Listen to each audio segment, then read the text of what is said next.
Hello, how are you? Today I brought you a wonderful recipe, perfect for your afternoon snack, for your breakfast, for those who don't want to eat bread, for those who don't want to eat flour. This recipe here has no flour at all, no wheat flour, no gluten. You're going to love it. It's also sugar-free and has no dairy, so it's a very special recipe. Easy, delicious, super soft. The whole family will love it, inexpensive, and healthy. It's hard to get better than this. Stay with me until the end, because you won't want to miss it. If you love easy, quick, and healthy recipes, you're going to love this channel. So go ahead and subscribe, and remember to turn on the notification bell to get updates. I post new videos every day, and you're going to love them. And when you make this recipe, write to me in the comments and tell me how it turned out. I'd love to know. I really enjoy reading your comments. So let's get started with our recipe. And just a reminder, the ingredients, quantities, and nutritional information are all listed below in the description, as always, to make things easier for you.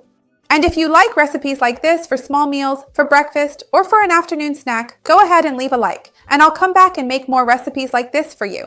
Tell me what you usually eat at these times. Let me know here, more or less, what your breakfast is like, what your afternoon snack is like. Because by knowing what you usually eat, I can bring healthier ideas and suggestions to help you in your daily life as well. So look, the recipe is also really easy because it's made in a blender. So here in my blender jar, I'm going to start by adding the apple with the peel. Remember that the apple is a very interesting fruit. It has a lot of fiber, a lot of pectin, and many vitamins in the peel, so never peel your apple. There's a video here talking about what happens if you eat an apple every day. Apples are also great for the cardiovascular system. They have a lot of antioxidants. So I'll leave it down here in the description for you. To the apple, I'm going to add the eggs. I also have a video here on the channel talking about what happens if you eat eggs every day, whether eggs increase cholesterol. I'll leave that down here for you. I'm going to add coconut oil here, which is my fat of choice for this cake. I'm going to add a bit of cinnamon here, which will help with insulin sensitivity.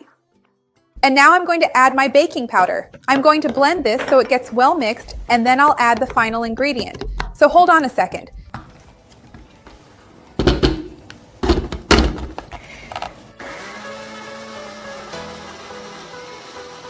So look, I've already blended our apple mixture here. My blender, sometimes, from blending so much, builds up pressure here. You could probably hear it. And now I'm going to mix in the oat bran, which is my choice to bind this recipe because it has less net carbs, more fiber, lots of protein, and beta-glucan, which is also great for cholesterol. I even have a video here on the channel talking about which type of oats is best for your diet, and I'll leave that down here in the description for you because there are different types of oats, and of course you can use any of them here. There's no problem at all. I'm just going to blend this first part to make sure everything mixes well. But for example, if you want to use rolled oats or oat flour instead, that's totally fine. You can add them. I'll just start by blending this, then I'll add the rest.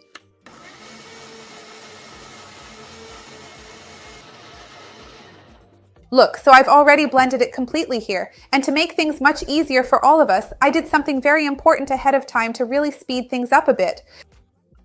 I took my cupcake molds, my muffin molds, and cut up pieces of banana. This banana isn't very ripe, so it looks nicer. And also, since there's apple and banana in here, that's why I didn't add any sweetener, sugar, or anything like that. So look, just carefully cover the banana a little bit like this. Don't put too much so that it doesn't completely overflow and end up looking quite messy. I will finish filling all of them here now, and then I will take them away. But as I was saying, since there's already apple and banana, it's a fruit cake. That's why I didn't add any sweetener or sugar here. But if you want, depending on your taste, you can add a baking sweetener, you can use brown sugar, honey. It really depends on your preferences and what you're used to consuming daily. But for my taste, I don't think it's necessary. Next, I'm going to put this in the oven at 360 degrees, and when I come back, I'll tell you how long it took, and I'll bring one out and open it here so you can see, and we'll try it together. So I'll finish filling them up and be right back. Hold on.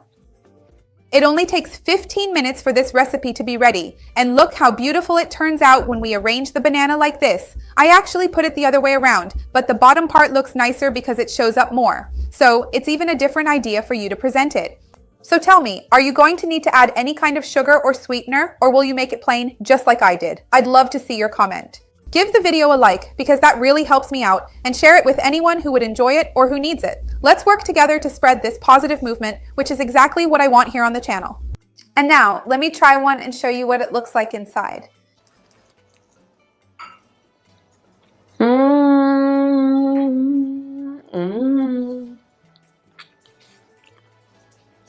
It's amazing. You don't need sugar sweetener or anything like that. Kids will love it. Make it and you'll love it too. And the texture is just perfect.